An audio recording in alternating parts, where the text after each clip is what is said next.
ಶ್ರೀ ಸಿದ್ಧಗಂಗಾ ಮಠ, ಕ್ಯಾತ್ಸಂದ್ರ, ತುಮಕೂರು ಜಿಲ್ಲೆ. ಇಲ್ಲಿ ಪ್ರತಿ ವರ್ಷವೂ ವಿಶ್ವಪ್ರಸಿದ್ಧ ಭಾರಿ ದನಗಳ ಜಾತ್ರೆ ನಡೆಯುತ್ತೆ. ರಾಜ್ಯದ ನಾನಾ ವಿಭಾಗಗಳಿಂದ ಉತ್ತಮ ತಳಿಯ ರಾಸುಗಳನ್ನು ಈ ಜಾತ್ರೆಗೆ ಹೊಡ್ಕೊಂಬರ್ತಾರೆ.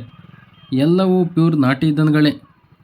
ಮೊದಲೆಲ್ಲ ಊರು ತುಂಬ ಬರೀ ನಾಟಿ ಹಸುಗಳು ದನಗಳೇ ತುಂಬಿರೋವು. ಇವಾಗ ಊರಿಗೊಂದಿಬ್ಬರು ಮೂವರು ಮಾತ್ರ ಕಟ್ಕೊಂಡಿರ್ತಾರೆ. ಯಾಂತ್ರೀಕರಣದ ಮಹಿಮೆಯಿಂದ ಕೃಷಿಯಲ್ಲಿ ದನಗಳನ್ನು ಬಳಸ್ತಾ ಇಲ್ಲ. ಸಿದ್ಧಗಂಗೆ ಪರಿಸೆ ಶುರುವಾಗುತ್ತೆ ಅನ್ನೋಕ್ಕೂ ಮೊದಲು ಎಲ್ಲ ಪೂರ್ವ ತಯಾರಿಗಳನ್ನು ನಮ್ಮ ರೈತರು ಮಾಡಿಕೊಳ್ತಾ ಇದ್ರು. ವಿಶಾಲವಾದ ಮೈದಾನದಂತಹ ಹೊಲದಲ್ಲಿ ಚಪ್ರ ಹಾಕೊಳ್ಳೋಕ್ಕೆ ಗಳ, ತೆಂಗಿನ ಗರಿ, ತಮ್ಮ ರಾಸುಗಳಿಗೆ ಹುಲ್ಲು, ಅಡುಗೆ ಮಾಡೋಕ್ಕೆ ಅಡುಗೆ ಐಟಮ್ಗಳನ್ನು ಮೊದಲೇ ರೆಡಿ ಮಾಡ್ಕೊಳ್ತಾ ಇದ್ರು. ತಮ್ಮ ಎತ್ತುಗಳು ಪಡ್ಡೆಗಳಿಗೆ ಜೋಡಿ ಕಲೆ ಹಾಕೋಕ್ಕೆ ಅಥವಾ ಮಾರೋಕ್ಕೆ ಅಂತ ಜಾತ್ರೆಗೆ ಹೋಗ್ತಾಯಿದ್ರು. ಅದು ನಡ್ಕೊಂಡು ಹೋಗ್ತಾಯಿದ್ರು, ನಡ್ಕೊಂಡೇ ಬರ್ತಾಯಿದ್ರು. ಇವಾಗ ನಡ್ಕೊಂಡು ಹೋಗೋರು ಇಲ್ಲ, ಬರೋರು ಇಲ್ಲ. ಟ್ಯಾಂಪ್ಗಳಿಗೆ ತುಂಬಿಕೊಂಡು ಹೋಗ್ತಾ ಇರ್ತಾರೆ, ಬರ್ತಾ ಇರ್ತಾರೆ. ಅವಾಗ ರಾತ್ರಿ ಎಲ್ಲ ನಡ್ಕೊಂಡು ಹೋಗೋರು ತಂಪತ್ನಾಗೆ, ಸಾಯಂಕಾಲ ಹತ್ತದಂಗೆ ಹೊಡ್ಕೊಂಡು ಬಂದುಬಿಡೋರು. ಚಪ್ರ ಹಾಕೋಕ್ಕೆ ರಿಸ್ಕ್ ಇಲ್ಲ.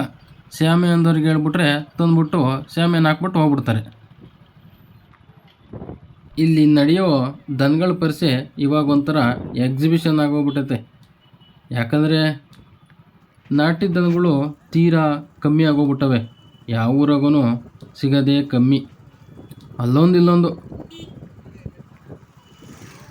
ಇದು ಹಿಂಗೆ ಮುಂದುವರೆದ್ರೆ ಫೋಟೋದಲ್ಲಿ ನೋಡಬೇಕಾಗುತ್ತೆ ನಮ್ಮ ಮುಂದಿನ ಪೀಳಿಗೆ ದನಗಳನ್ನ, ಹಸುಗಳ್ನ ಎಲ್ಲ. ಜಾತ್ರೆ ಪ್ರಯುಕ್ತ ವಿವಿಧ ಸಾಂಸ್ಕೃತಿಕ ಕಾರ್ಯಕ್ರಮಗಳು, ನಾಟಕಗಳು, ಕೃಷಿ ಹಾಗೂ ಕೈಗಾರಿಕಾ ವಸ್ತು ಪ್ರದರ್ಶನಗಳು ಇರಲಿವೆ.